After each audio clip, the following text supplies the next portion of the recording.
Guys, welcome back to my channel. My name is Samantha, and as you can see by the title of today's video, I'm going to be talking about my second trimester recap. So I'm currently way past my second trimester and I'm towards the end of my third at the moment, but I will be discussing everything that happened between 14 and 26 weeks. So that's quite a while back. So if you're currently pregnant or you just want to know what goes on during pregnancy, please stay tuned. I did do a first trimester recap not that long ago. You'll probably find that a couple of videos back. So if you haven't gotten a chance to watch that, I suggest you go over and check that out. But yeah, now let's get into the video. So I'll just start off with my symptoms. So in the first trimester, I essentially had no appetite whatsoever, but in the second trimester, it definitely came back with some cravings at that. So I was eating a lot more. I don't know if it was more than I was eating pre-pregnancy, but it definitely was considerably more than what I was eating during the first trimester. I didn't have any nausea. I was throwing up a lot less. I probably threw up maybe once during my second trimester, which was great. I can only recall once, but I might have gagged here and there. One of the things I was experiencing was I guess nausea or a feeling of wanting to throw up when I was brushing my teeth. Since then it's went away, but I was experiencing that basically every single time I brushed my teeth. I don't know if it was due to the toothpaste or gag reflexes, but that wasn't really comfortable. So I was still very tired, so I was taking naps. I don't know if I was as tired as I was in the first trimester. I think I did get some of my energy back, but I was still tired nonetheless, so definitely was taking naps here and there. So my belly did pop during the second trimester. It was definitely very visible. So I think maybe when I was 5 months or something, I did notice a belly coming in, and it was starting to be noticeable to other people as well. But along with that, I started experiencing some feet swelling as well. So I did go on a baby moon, which I'll talk about in a little bit, but during that trip is when I started experiencing really bad swelling in my feet. I don't know if it was because I was on my feet a lot and I wasn't drinking that much water. Most likely that's probably why it was swelling so much. But I did start experiencing that. I was struggling to drink water a lot, which definitely wasn't helping the swelling of my feet. But when I did want to drink water, I preferred it cold versus room temp, which is opposite of how I used to drink water. I would drink basically just room temp, but cold was just way more refreshing. Even now in my third trimester, I feel like cold water is just way more refreshing than just regular room temperature water. But even with the cold water, I was still struggling to drink enough throughout the day. So I would probably maybe get in a couple of bottles, maybe 3, and I'm talking about the 16-ounce bottles that come in a case of water. So I was drinking maybe a few of those, which is not nearly close to what you should be drinking while you're pregnant.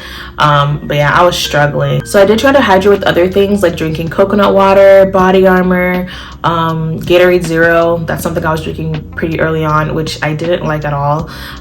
I don't know, the taste of 0 calorie or 0 sugar drinks is just really weird to me, but whatever, it was helping me hydrate and the electrolytes and all that good stuff. So that was something, but I definitely should have been drinking way more water. I drink more water now, but I'm pretty close to the end of my pregnancy, and I don't know, for whatever reason I get really thirsty. So now it's a different story, but back then, no.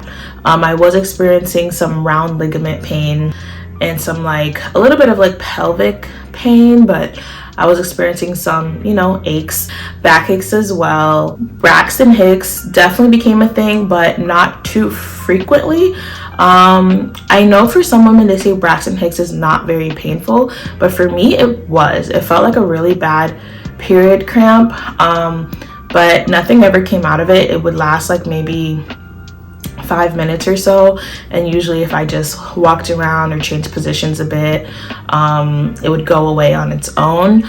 But it definitely wasn't comfortable for me at all, and sometimes it was kind of sharp and kind of concerning, but I never went to the ER or anything about it, and things have been fine. So maybe just in my case, Braxton Hicks are pretty painful, but I know for some women they said that it just feels like a tightening around their belly. I definitely felt way more than that. So my linea nigra did start showing. It was getting darker. I did experience my areolas and nipples getting darker as well, which was interesting to learn that the reason why they get darker is so your baby can see them once they're born, which I thought was really interesting. I thought it was just, I don't know why I thought they got darker, but it's so interesting how like your body like does all of these things in preparation for your baby without you even realizing that there's a purpose behind almost every single thing that's going on. As for my skin, my face skin was doing great. I had, I think, no breakouts or anything. Like, I definitely got lucky in the skin department, which is funny because a lot of people say that girls tend to steal your beauty, which in my case wasn't true. So I feel like my skin was like thriving, but I did experience hives like all over my arms and legs. Sometimes they were just random.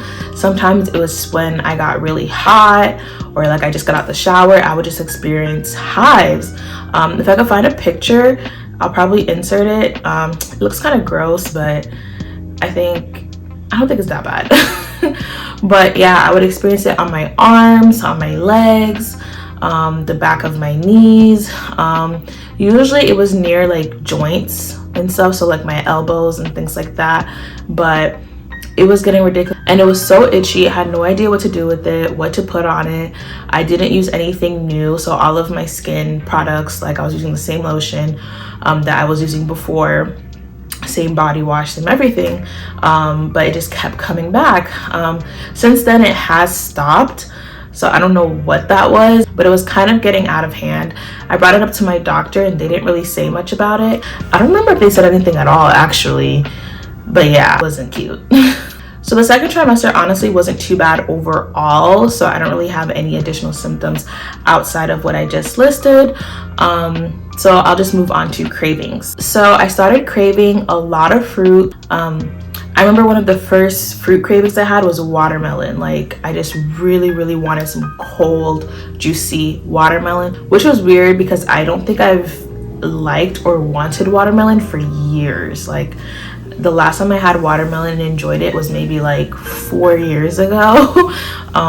It's just not a fruit that I really wanted, but I just was craving it really bad. But there was one day where I got like a pre-packaged bowl of watermelon from the grocery store where it's cut up into chunks, and I just devoured it. Like when I say that I finished that in a matter of like maybe 1 to 2 minutes, I am not kidding. And I think I ate it in my car actually. Like I couldn't even wait till I got home. And then the next day I think my boyfriend got me an even bigger bowl of that, and same thing, like devoured. But I was also craving other things like mangoes and like oranges, definitely like fruits that were on the juicier side. I wasn't really craving like berries or anything like strawberries, blueberries, or anything like that, but anything that was like juicy and refreshing and cold ideally was my thing. I was craving sweets, but I always have craved sweets because I have a sweet tooth, so I don't think that was anything different. Maybe I crave sweets a little bit more, and I was willing to indulge way more than I usually would with sweets, but I don't know if like my sweet tooth cravings was much different from how it was pre-pregnancy. And then I was just craving really unhealthy foods, so I would crave like pizza and wings and all these things that are not good for you, but were delicious to me at the time. But I was also craving hot dogs, which was really weird because I don't really like hot dogs. I don't dislike them, but that's not something I've had or purchased to eat in a really long time. Like I've had hot dogs in the last year or two, maybe at like a barbecue or something or some kind of function, but I've never had the desire to actually go out my way and get a hot dog. But for some reason in my second trimester, I was just really feeling the thought of hot dogs, and I probably had a good 2 or 3, which is a lot for me during that time frame. So there was that. I was really into cereal, so I started eating cereal a lot more, and I don't normally eat cereal on a regular basis. Like I like cereal, but because it's so sugary, I try to stay away from it. But I was really craving Fruit Loops, specifically marshmallow Fruit Loops, so that was one of the first cereals that I was craving. And then I started craving like Honey Nut Cheerios and Honey Bunches of Oats and Cinnamon Toast Crunch and Captain Crunch and all the cereals basically. But those are the cereals that I was really wanting. So the cereal honestly wasn't even breakfast for me. It was more just like a treat, just something sweet and cold. Something that was really annoying about certain cravings that I would have is that sometimes I would crave something, get it, take a bite, and then I'd be done. I would not want to finish it. I would either be satisfied and the craving was gone, or I was genuinely underwhelmed and it just didn't taste as good as I thought it would in my head, and I'm just turned off by it. So that happened a few times. And then another annoying thing is that sometimes like I would really want something, and then my boyfriend would get it for me, and it would suck when he would get like a lot of it or like a bunch of it or like whatever, and then I would not really finish it. So I'd probably start off like, okay, like, oh, this is good, whatever, and then maybe like after a day or two I'm like completely over it, and we just have this thing, whatever it is, just sitting in the kitchen. So yeah, pregnancy does cause you to like waste food sometimes, because when you're pregnant, it's like there are certain things you really want, and then there's sometimes you just don't want them anymore. And then once you don't want it, it's just like something switches, and then you're not gonna eat it. And like when you're pregnant, like it's very hard to force yourself to eat things that you don't like or you're not feeling. At least for me, like it's very hard to force myself to eat something that I just don't want.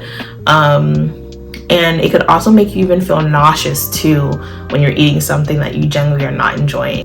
I also did crave a lot of orange juice. I've always loved orange juice, but I was drinking a lot of orange juice, which probably ties into my fruit cravings. But yeah, orange juice was really my thing. I started drinking juice in general more, which is another thing that I usually didn't do pre-pregnancy. I would drink juice here and there, but I never really bought it. And if I did buy it and drink it, it would be like cranberry juice. But during my second trimester, I was drinking like lemonade, orange juice, some other things that I usually wouldn't drink on the norm. So moving on to other updates, during my second trimester, I did start planning my baby shower. So that's something I probably started planning around like 5 months or so. So making the arrangements with that, trying to get a venue, thinking of a color scheme and theme and all that good stuff. Like I said, I did have a baby moon. So me and my boyfriend went to Colombia, specifically Cartagena, and we stayed there for about 4 nights, I believe. And it was a great time. Obviously because I'm pregnant, there's not much I could do activity-wise. But overall, we did some pretty fun things. We explored the city as much as we could. We went to like this mud volcano thing where we were able to do like this mud bath or whatever. I don't know how to explain it, but maybe I can find a picture or something to show you guys. So we also did a day where we stayed at a private beach island thing called Bora Bora. So there was pretty much just a relaxing time where we just got to chill and hang out and eat and drink different drinks. Obviously my drinks were non-alcoholic, but he got to drink. The food was pretty decent, I think. But yeah, the view was beautiful. We had a great time. I took some really cute pictures, which I'll probably enter into the video. But yeah, it was overall a great time. We did have another activity planned for us to do a boat ride during the sunset, but it was raining that day, so we had to cancel that. But nonetheless, it was still a pretty great time, so I definitely enjoyed my baby moon, and that is the last trip that either of us would be taking before she's born. So I'm glad we got to do that during my second trimester when my belly wasn't too big and I wasn't too heavy and all those things. So it was great. As for fitness, I did try to stay a little active, so I would do like some walking and stuff, but it wasn't nearly as consistent as it probably should have been. One of my friends actually did give me one of those birthing exercise balls, so I did start using that. I don't remember if that was in my second trimester or maybe very early in my third, but I did start using that in conjunction with some walking. But for both, I didn't do it nearly as much as I probably should have. But there were also a few days where I did some like pregnancy yoga with videos that I saw on YouTube. Again, not very consistent, but I'm hoping maybe all of that combined is a decent amount. I don't know. So I did get my second ultrasound at 20 weeks, which was great because I actually got to keep those pictures. During my first ultrasound, I don't think I got any pictures. or maybe I did and I just don't remember. But so at 20 weeks I did have to do an ultrasound, which was basically to confirm that all of baby's parts and organs and limbs and everything were okay, which it was, thank God.